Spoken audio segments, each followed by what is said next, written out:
સમાચારોમાં આગળ વધીશું।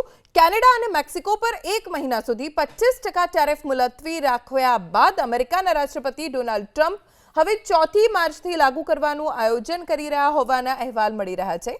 આ સાથે ચીન પર લાદેલો 10% ટેરિફ બમણો કરવાની જાહેરાત કરવામાં આવી।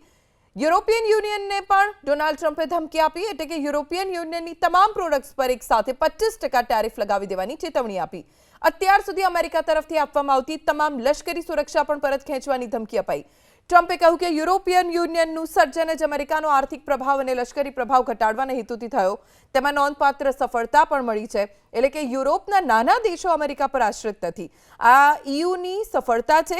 જો કે હું મારા શાસનમાં નહીં ચાલવા દઉં। ઈયુ અમેરિકાની પ્રોડક્ટ પર જેટલો ટેક્સ નાખશે એટલો જ ઈયુની પ્રોડક્ટ પર ટેક્સ અમેરિકા નાખશે।